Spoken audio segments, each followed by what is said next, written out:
views expressed on this program are those of the hosts, guests, and callers, and are not necessarily those of this station, its management, or other advertisers. You're listening to Transformation Talk Radio.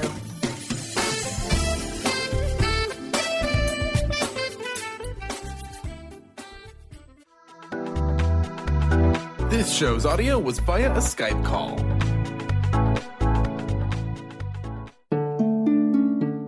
Welcome to Conscious Confidence Radio, a timeless wisdom with Sarah Main. Follow host Sarah Main on her ongoing journey of conscious confidence and gain timeless wisdom to unleash unparalleled confidence. A conscious confidence.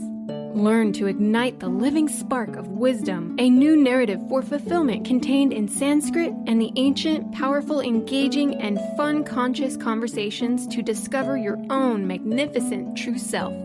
Learn to dispel the fear shadow as Sarah provides essential knowledge about embracing change and the power of transformation. Get ready. Conscious Confidence starts now.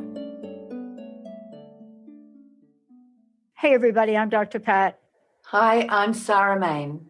And, you know, this is a fantastic hour of Conscious Confidence Radio. This is about a timeless wisdom. And this is something that Sarah has created, not just from the perspective of a radio show, but from something much deeper, something much more important. And today you're going to hear a bit more about that. Many of you know the work that Sarah has done in creating Conscious Confidence, a fantastic coaching platform, and more than a coaching platform, it's a way of being. Today, you're going to hear from Sarah in several ways, but most importantly, you're going to hear about the 7 steps from inspiration to transformation.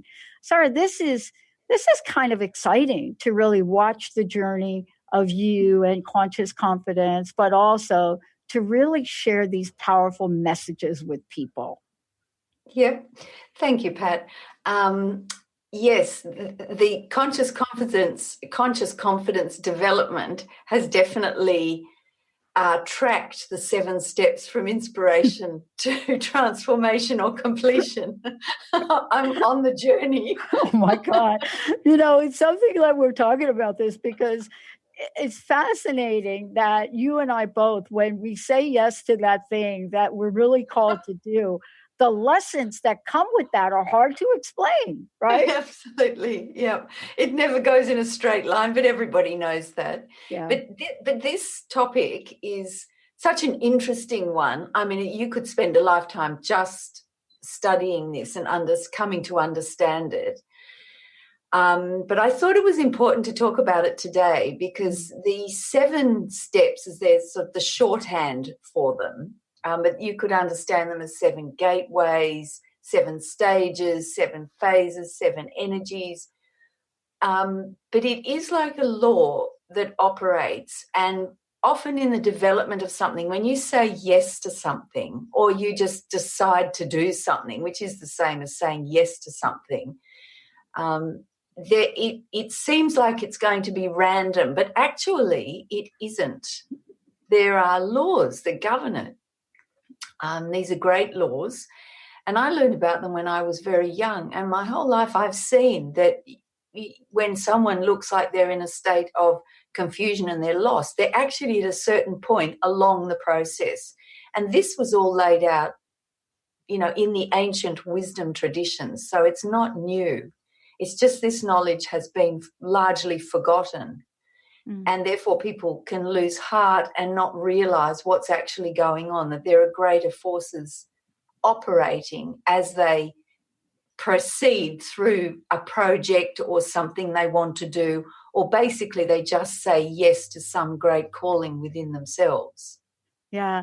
You know, it's interesting I think for me, as it is for many people, and you sort of course, the author of Conscious Confidence and all of the wisdom and all your training, all of the things you're bringing to the forefront for us today. And in what you do, it is really fascinating once we look at the idea that there is a gateway from inspiration to transformation. Yeah. And and by the way, I love what you said before. Sometimes it doesn't seem like we will get from here to there, right? Yeah. Yeah. Oh, definitely. I mean, this can be understood. The 7 steps can be understood at a very, or just we decide, as a law of action, that we decide we're going to do something. We get some idea, and that's the point of inspiration. It can be some amazing thing, or we just get, I'm going to make a table, right? Yeah. You get some idea. I'm going to bake a cake. And then there are steps, obviously, in order for that manifestation to occur. It doesn't just boom, I've got an idea, I'm going to make a table, there's a table. From that point, there's research, you've got to get the materials, you've got to actually follow a process so that the table looks like a table at the end and functions like a table. I mean, it could be some avant-garde design, but in the end, it's got to have some sort of flat horizontal surface in some shape that is horizontal, so that items can be put on top of it. Otherwise, it doesn't actually accord with the concept or the function of table. It's got to table something. But, the design around that, is many and varied. Yeah. But you've got to actually follow processes in their logical order in order to achieve that outcome.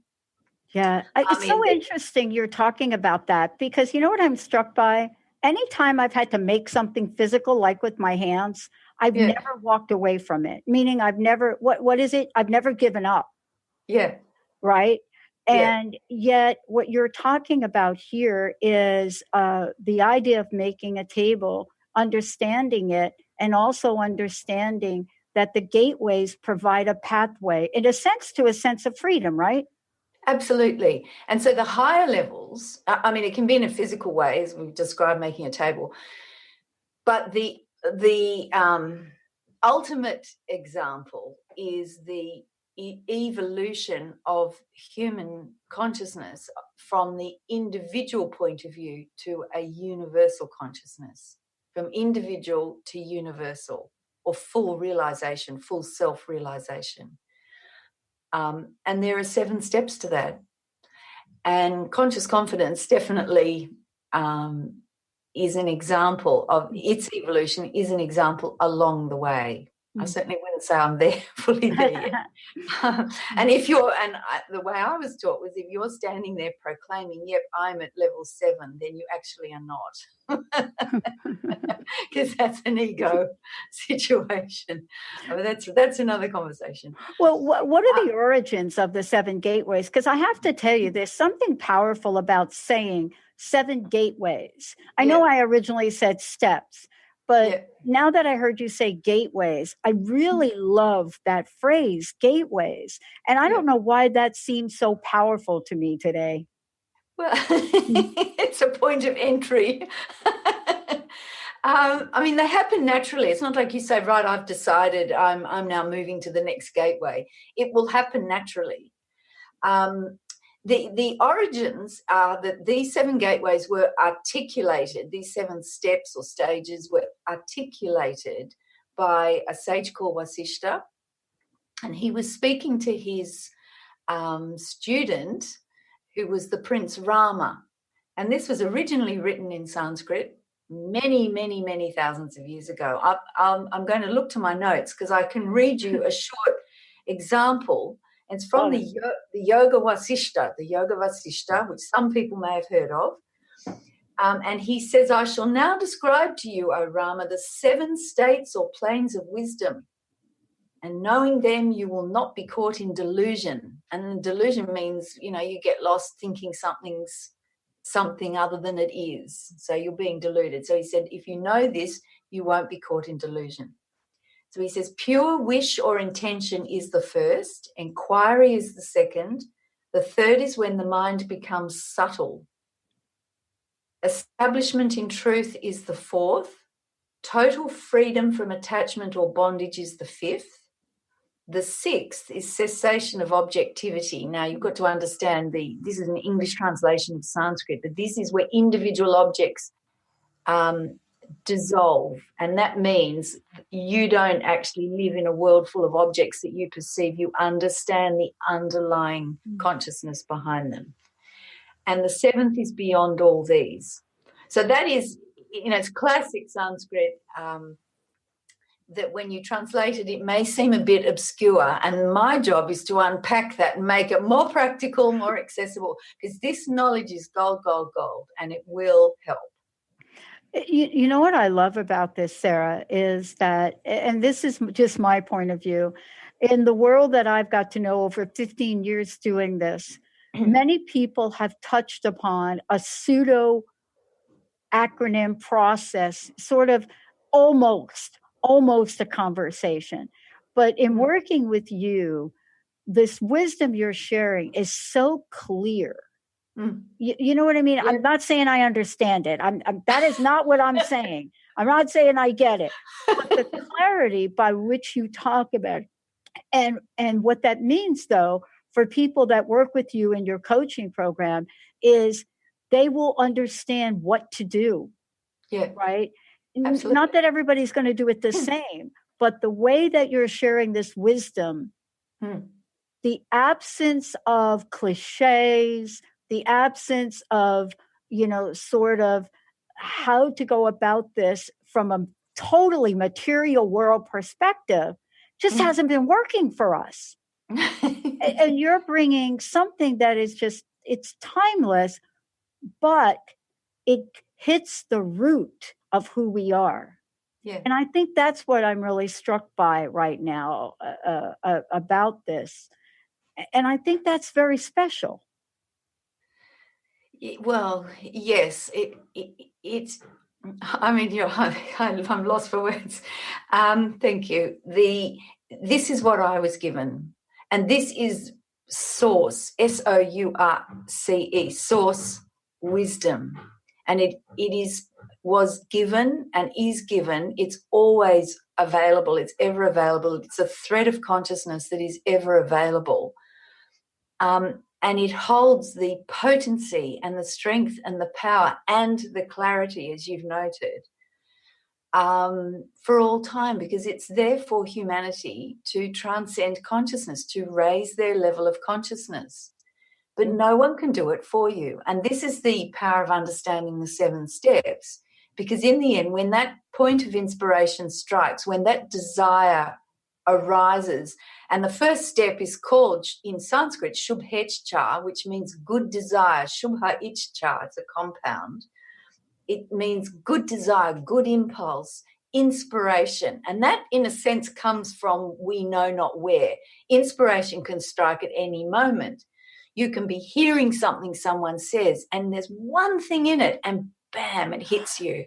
You can be reading a book, and, it could be a history book or a book on engineering, or I'm thinking of things that are sort of out of my field particularly. It could be anything. And suddenly something in the book just, bam, it hits you.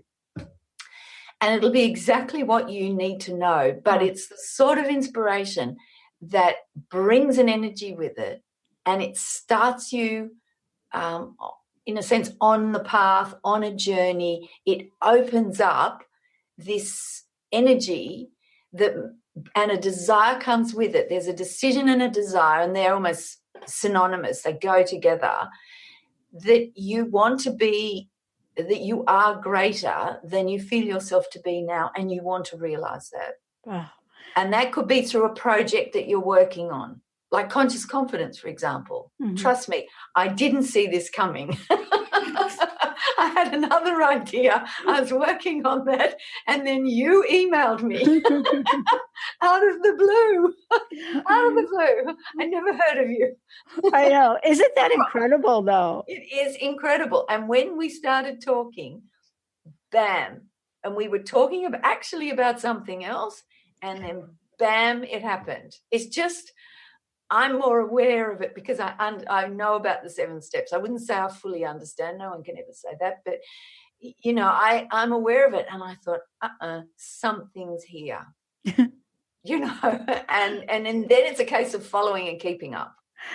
Following and keeping up. I love it. Now, you're in a different room. Now, when we used to do the shows on the back, there would be a sign in your handwriting in Conscious Confidence. And we'll talk about that when we come back.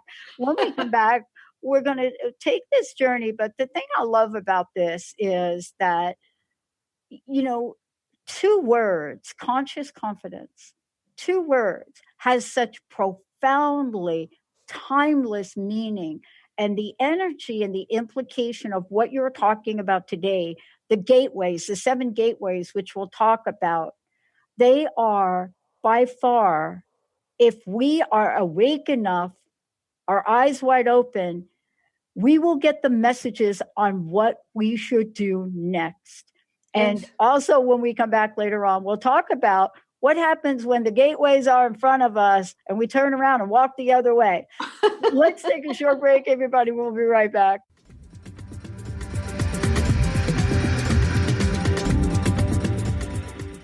Are you looking for the perfect setting for your next workshop or retreat?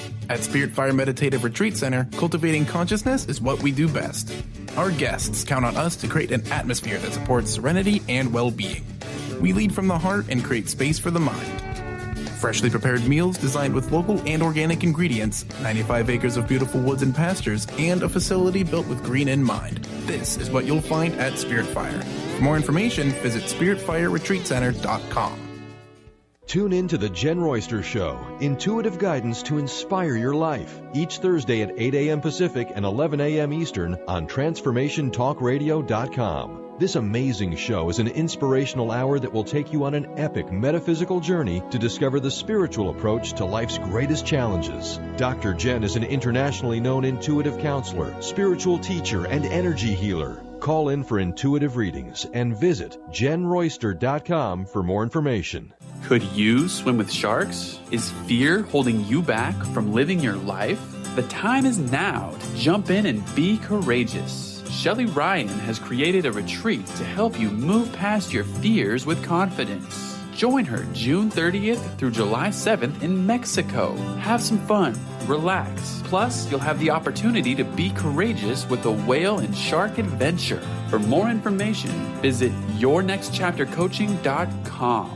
The Truth is Funny. Shift Happens with Colette Marie Steffen is excited to welcome Karen Benton as a monthly guest host. Tune in on the 3rd Wednesday of each month at 8 a.m. Pacific Time to regain confidence and trust in your capacity to create change in your life, your health, your family, and your well-being. Karen Benton is a mother, nurse practitioner, certified body talk practitioner, Franklin Method instructor, and owner of Limitless Living LLC. For more information about Karen, visit KarenBenton.com.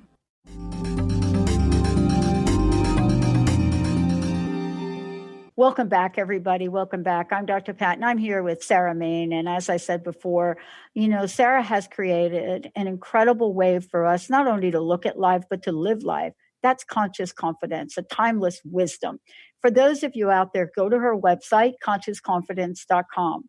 And you're going to find a lot of information. But most importantly, you're going to see the various radio shows, podcasts she's done to explain this. Today, we are talking about the 7 gateways from inspiration to transformation. And we're going to talk about what the 7 gateways are. I got to tell you, when I got this for the show and I started to look at this, and I thought to myself,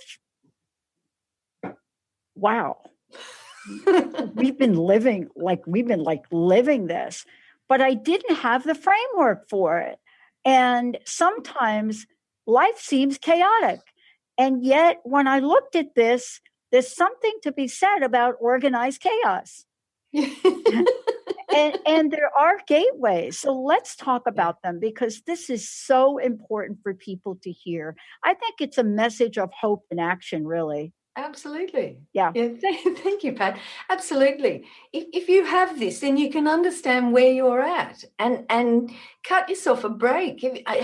Bring some understanding of the process and not lose heart of your goal, where you want to go, what you want to do, the desire that's risen within you that you're following. You'll understand the process. And that counts for a lot. Otherwise, we just unconsciously we get lost and we'll fall by the wayside. Yeah. But the first step in the 7 steps, because there's a lot to get through, the first step is, I just spoke about this, is Shubhechcha in Sanskrit, which means a good desire, a good impulse. I've got a quote. I love this quote. It really inspires me every time I read it. It's by Patanjali, and anyone who's done yoga, studied yoga, been to a yoga studio, does yoga, will know about Patanjali because he's the granddaddy of yoga. So everyone follows Patanjali because of his yoga sutras, and all their pranas and asanas and all of that have come from Patanjali. And he says this about inspiration. When you are inspired by some great purpose, some extraordinary project, all your thoughts break their bonds. Your mind transcends limitations, your consciousness expands in every direction, and you find yourself in a new, great, and wonderful world. Dormant forces, faculties, and talents become alive, and you discover yourself to be a greater person by far than you ever dreamed yourself to be. And that's his description of inspiration. Oh. And that is unbelievable. You could spend a lifetime just studying that quote. I thank goodness. I got to tell you, thank goodness that you've created Conscious Confidence, because people can spend time studying with you.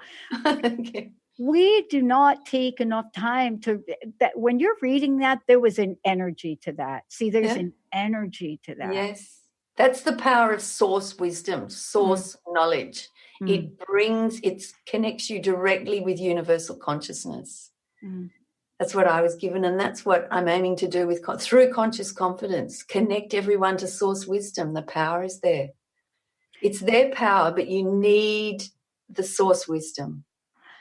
And it's the original wisdom, hence going back to the Sanskrit, because it's all there intact, pure, perfect, and complete. That's the power. So with the inspiration, it's a good impulse. Pardon me, a bit froggy.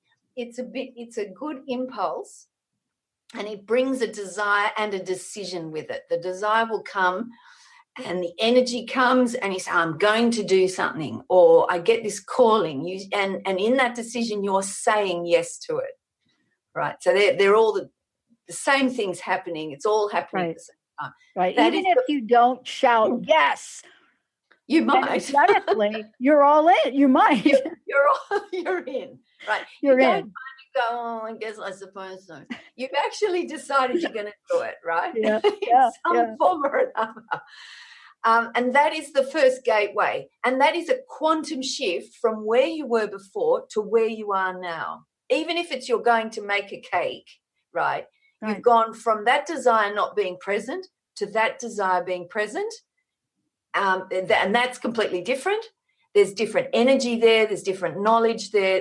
It's all there, and the world has changed in that moment. And that I'm talking from deciding to knit a cardigan to, pursuing realization of your true self.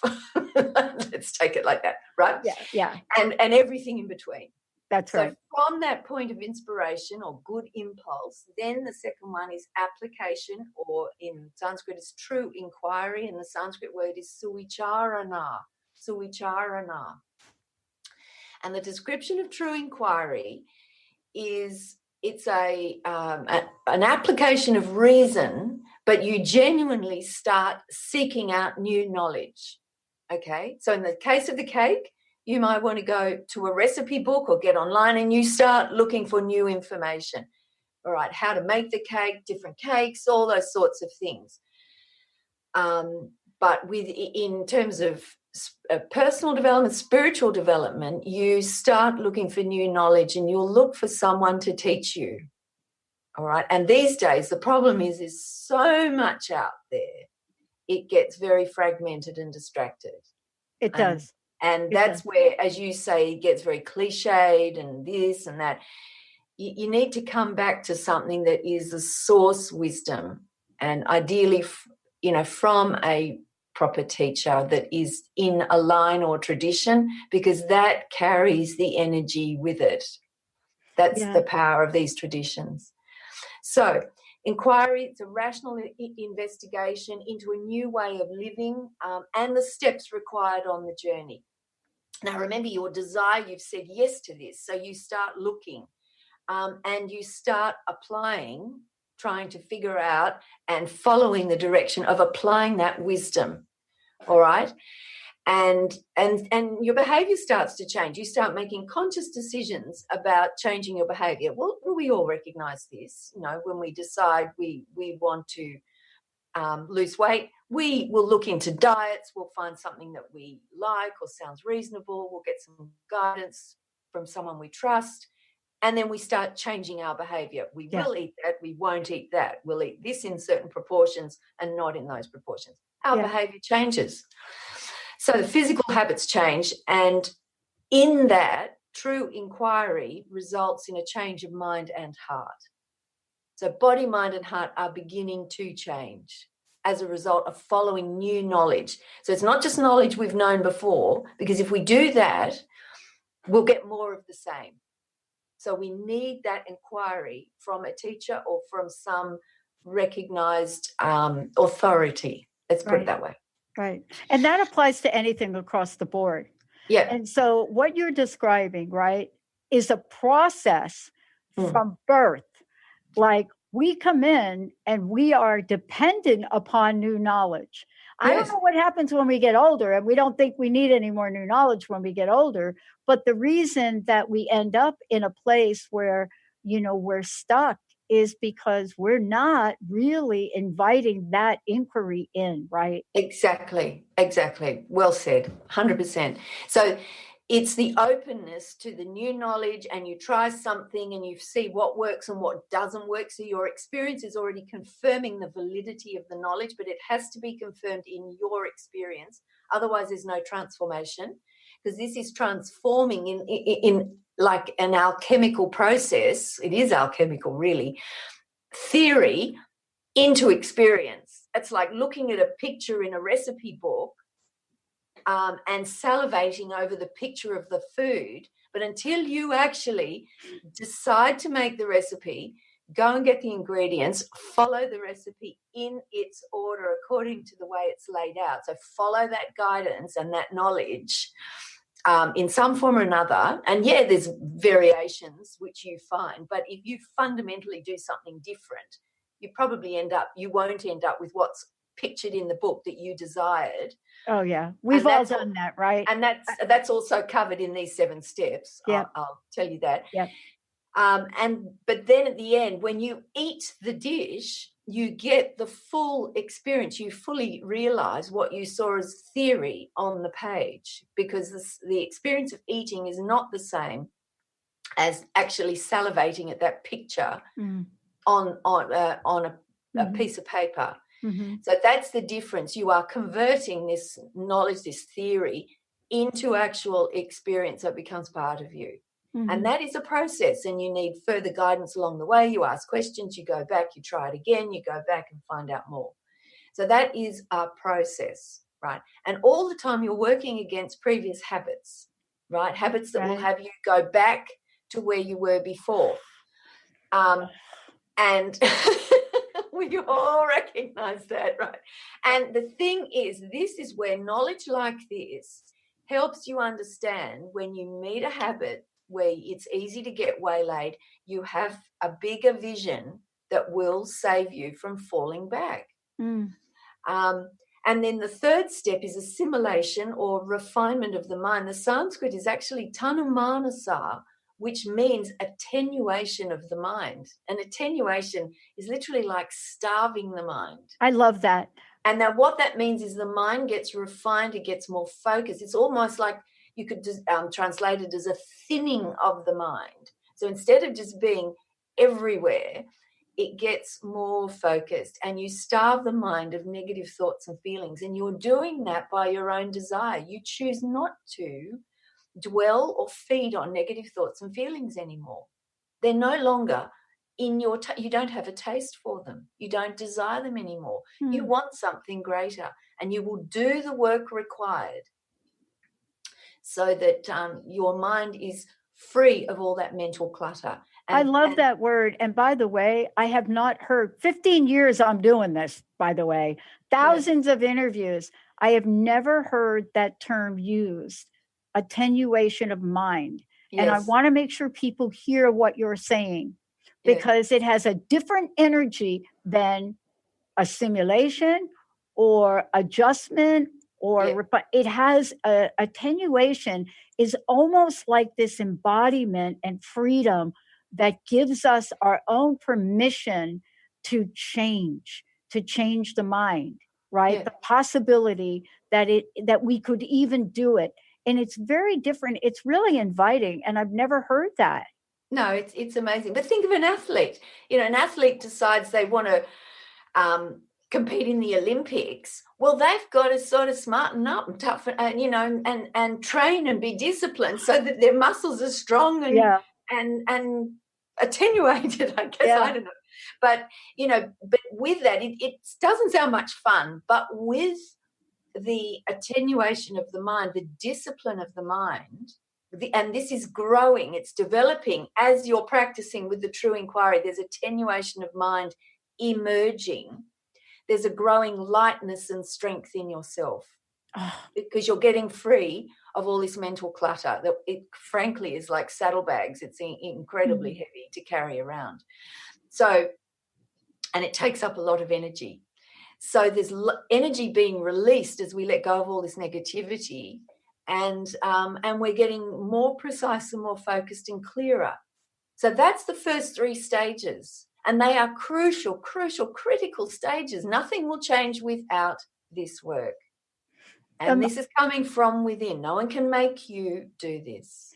But you know what I love about this, and I'd like to continue it if you will, and we can skip the break because I really want people to hear these. When I sat and looked at this and got ready for this over the weekend for the show, I can't explain what it was reading what you put together. And of course, everybody on Facebook Live is seeing this now. But individually, each gateway is powerful, but together, massively epic. You know what I mean? And that's why I want you to talk about the 4th, if we could. Yeah, sure. Well, we need to talk a little bit before we go to the 4th. Okay. Okay. We need to talk about there's like an interval between the 3rd and the 4th. Huh. And this is crucial this is why the proper knowledge is crucial. It's like an interval.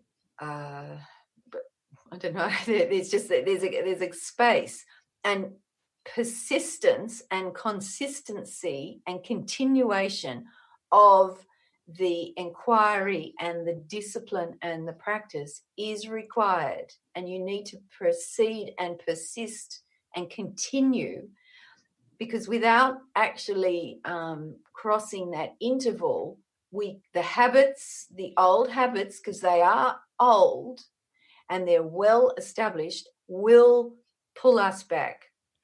That will happen without constantly refreshing our resolve. And this is where we definitely need good company. We need people who can support us. And everybody knows this. You can't do this on your own. You've been a marvelous support to me, the just encouragement, even though you don't know anything about Sanskrit or the wisdom I'm talking about. I didn't need that. But just someone saying, no, this is good, just keeping me directed, because otherwise I think, really, really?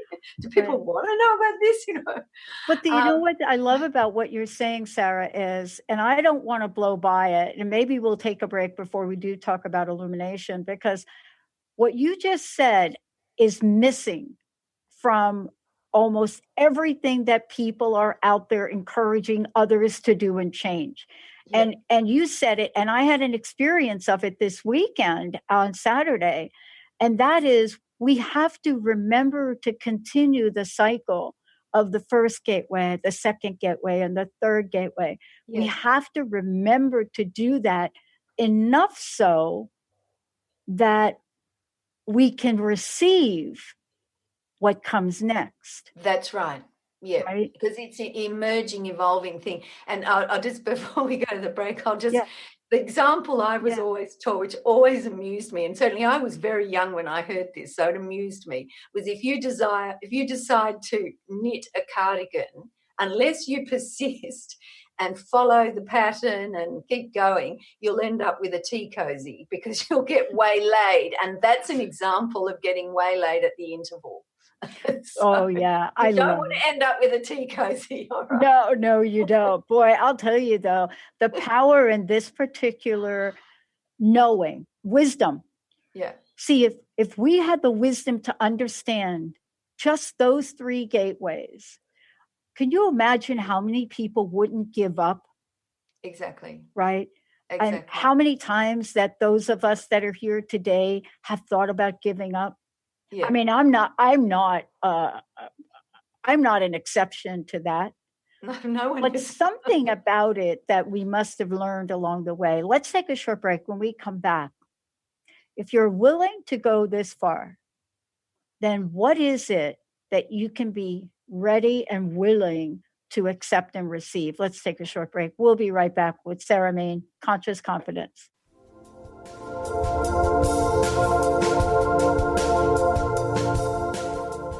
What is a brilliant culture, and how do we create them? Why are they important? Claudette Rowley has created a breakthrough 5-step process to help you align your culture with your business strategy for exceptional results. Looking for a culture that drives organizational excellence? Listen to Cultural Brilliance Radio, the second and fourth Friday of each month at 10 a.m. Pacific and 1 p.m. Eastern on Transformation Talk Radio. To learn more or work with Claudette, visit culturalbrilliance.com.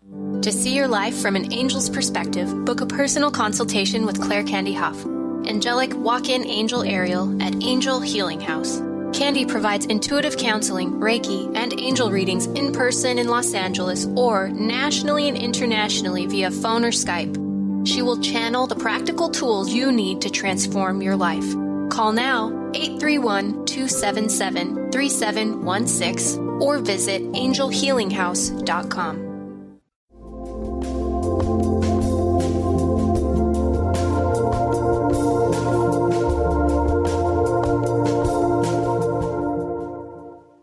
Hey, everybody. Welcome back. For those of you out there, if you're just tuning in, you're listening to Conscious Confidence Radio.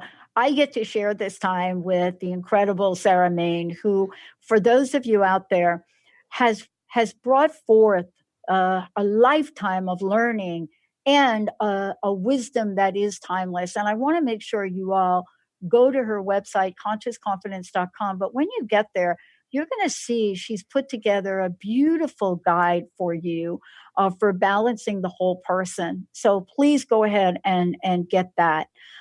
Sarah, we're talking about the gateways, and I know that we've touched upon the first 3, and you're going to touch upon the 4th, and this is also important in that getting back to the 3, 1, 2, 3, 1, 2, 3, 1, 2, 3.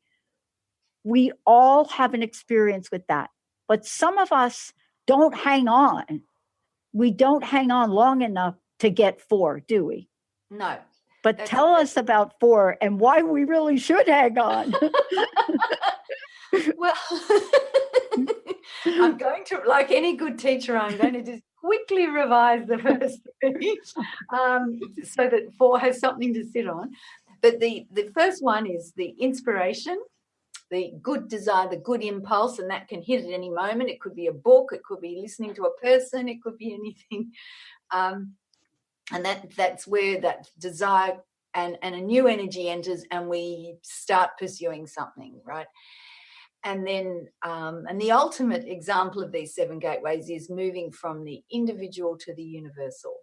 Mm-hmm. But I was taught it as a law of action as well. So if we decide to do something, from the decision or the desire through to completion at full manifestation. So these can be understood at every level. Mm-hmm. This is what is operating. So we have the good desire. Then the next thing is the true inquiry, the suicharana in Sanskrit. And this is where we find out someone who knows more, someone who has the answer that we feel we desire, and we start asking and rationally pursuing and following the directions that are given. And that is where the rubber hits the road, is the actual practice, putting it into practice, taking that picture that's in a recipe book, actually getting the ingredients, following the instructions, and converting that into food, which we then eat. So we actually get the full experience of that recipe from personal experience. And that's a process, not easy, not always comfortable. We know within ourselves, if we do work, any athlete will tell you they desire to be in the Olympics. It's not all sunshine and roses the whole time. They have to work. Yeah, no kidding. They're prepared to make that sacrifice. They're prepared to learn and do. So then we have tanumanasa, which is the third step, which is the attenuation, the refinement of the mind. This is where we get disciplined. And from this point, there is progress has been made. If we talk about, I'm going to use the wiggly fingers, progress, insofar as that certain habits have been taken over by better habits. We've got stronger, we've got lighter and more refined. And we're making better choices, and we're doing this more naturally. Still, we just need to be vigilant. But ultimately, there is a refinement and a strength, and we're beginning to be able to stand more strongly and not be waylaid by habit. But, and this is a big but, and I'm holding up my teacher finger here. I love that teacher finger, by the way. I love that. Thank you, Pat.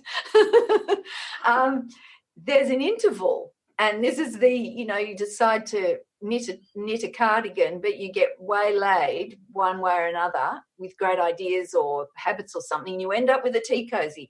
This interval, you have to persist with those first three steps, particularly steps 2 and 3.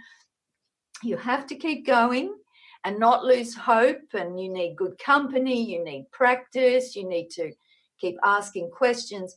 And eventually, now we're up to stage 4, there is a point which is called satwapati, beautiful word.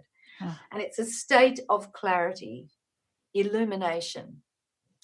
And this is an establishment at a point where we can stand on our own 2 feet. We are not dependent on the knowledge and wisdom and guidance of someone that's, as a sense, outside of us. It can be described as the teacher is then within. We have that guidance from within rather than needing it externally. And we do need it externally in the early stages. Otherwise, we're just going to repeat what we already know. We need new knowledge coming in. So this is a stage of clarity and a stage of strength. And from this point, it is virtually impossible to fall back. Right. It is virtually impossible to fall back. So understand that up until that point, and the stages 1, 2, and 3 can take as long as it takes. Right. Years, lifetimes, whatever you like, whatever it is. But from Satwapati, we are at a level of stability, strength, and lightness that's lacking in the first 3 stages. And that's no judgment, it's just how it operates. It's obvious to a person, and if we're talking about the evolution of consciousness, it's obvious that egoic habits are destructive of freedom and happiness, and you just naturally avoid them. Mm-hmm. You see them, there's no desire for them, you just don't partake anymore. And if you've transcended a habit for a particular food, there's no longer a desire for that food. Mm-hmm. It's not an issue.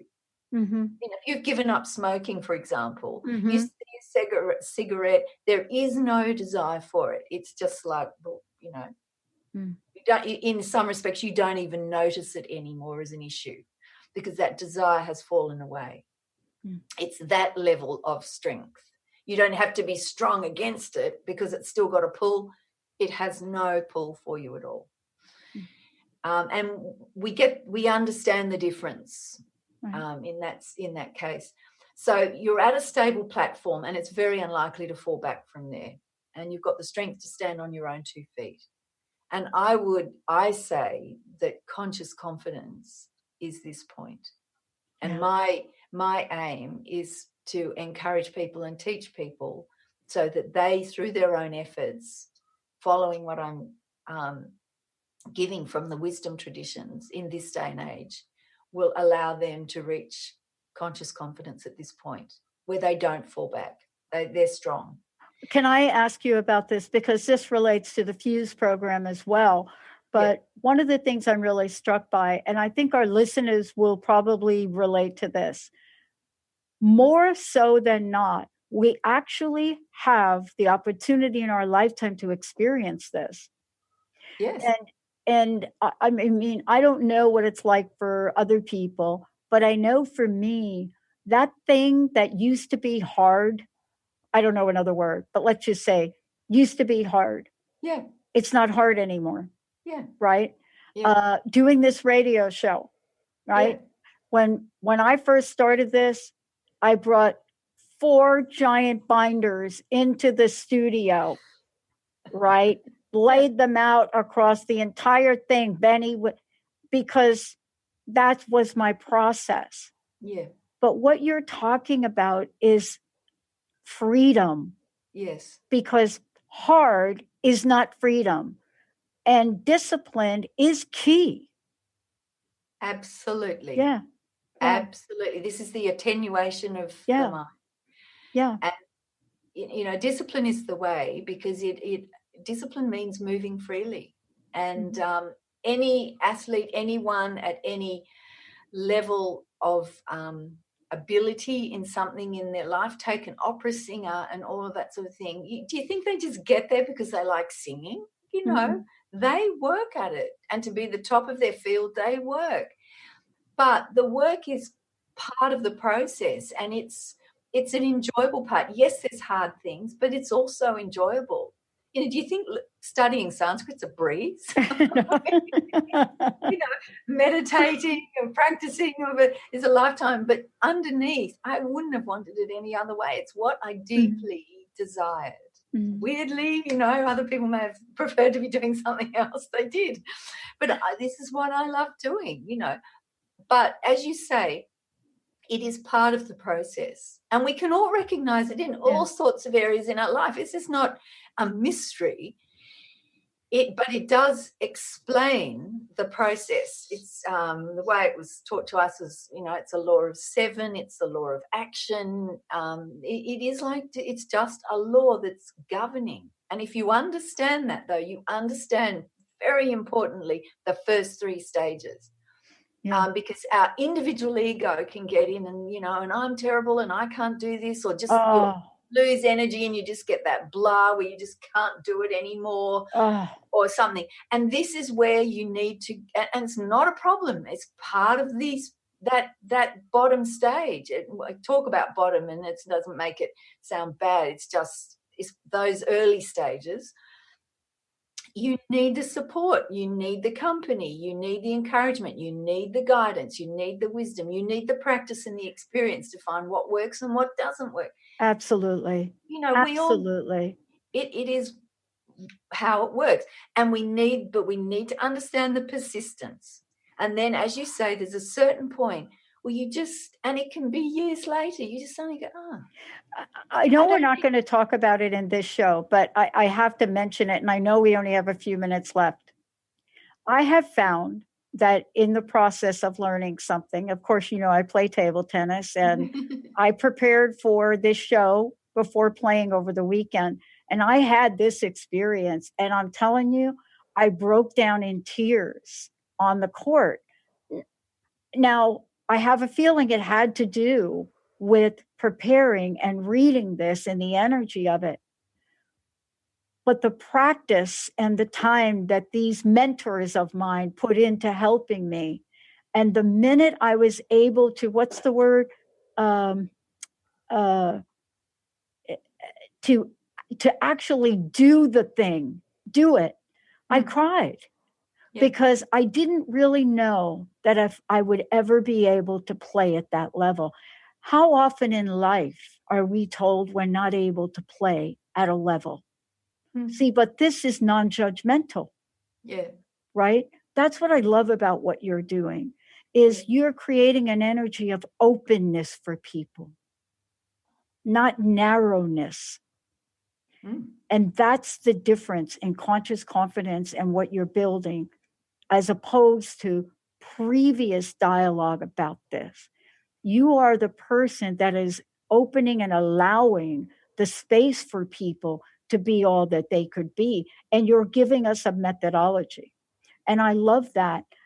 This is about the whole person, isn't it? Absolutely. Yeah. And this state of illumination or sattva-pati or state of clarity that we're talking about is we can say it's where you have the system within yourself. That's another way. It goes from being an external system, and another way of saying it is the discipline becomes naturalized. You naturalize the discipline. So it's not then something you're necessarily applying as an external thing, which you need to do. That is where it starts, and you do it for as long as it takes. So there's a humility in that to keep practicing.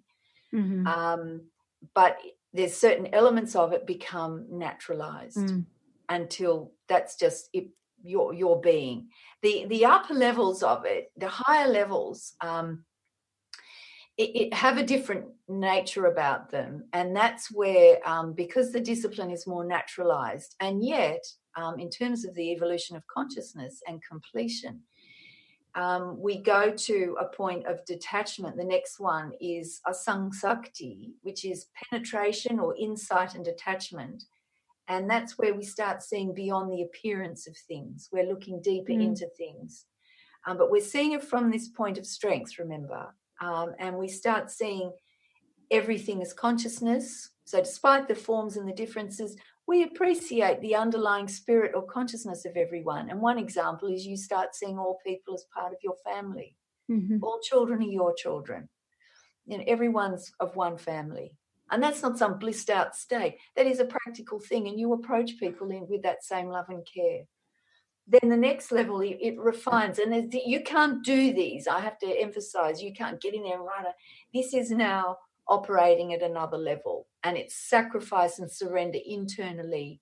Very refined work, different energy altogether. You can even tell probably from the tone of my voice. This is different. Then there's a level of dissolution, padartha, bhavani, and this is where the differences start really dissolving, and there is just a unified consciousness. And then all our personal effort has fallen away by then, and we are in a state of presence. And then it's said by invitation, almost, it's turiya, which is complete merging. And that is a different level of consciousness altogether. And we're going to be talking about this more. And, we have many more conversations we are going to have. And I know that you're bringing this forward, and we're going to talk about this more because, part of this is the work that you do and the coaching you do with people so that this doesn't become, as we're very used to, an unfortunate accident on the way to becoming us. It really becomes a system by which we can embrace, and not just one kind of learning experience, but we can apply it to everything. Everything. Yeah. Yeah. Wow. And the thing is, because it's a natural law, it's operating anyway. So if you just understand that, you can, it takes all the worry out and you understand what's needed, certainly in those first 3 stages. Yep. Now you have a prayer for us today. I do. This is from the Yajurveda. It's Timeless Wisdom, and it's the peace prayer. In heaven peace, peace in the space between, on earth peace, on the waters peace, in plants peace, in trees peace, peace in all powers, in spirit peace, peace in everything, peace alone peace, peace, peace, peace. Dhyao Shanti, Antarikshan Shanti, Prithvi Shanti, Apa Shanti, Oshadhaya Shanti, Vanaspataya Shanti, Vishwe Deva Shanti, Brahma Shanti, Sarvam Shanti, Shanti Reva Shanti, Om Shanti, Shanti, Shanti. Wow. Wow. Sarah, thank you so much. Oh my gosh, amazing. And by the way, folks can find out how to work with you. They can go to your website, consciousconfidence.com. And lots more to come about conscious confidence, about the timeless wisdom, and about being all in to change your life. Thank you, Sarah. Thank you so much. We're going to take a short break, everyone. Thank you for tuning us in and turning us on. Thank you for listening to Conscious Confidence with Sarah Main. Join us next month on Transformation Talk Radio for more timeless wisdom with Sarah's exciting and innovative approach to living. Discover more joy, freedom, and step into your limitless potential. For more information on Sarah Main and her work, or to listen to past shows, visit sarahmain.com.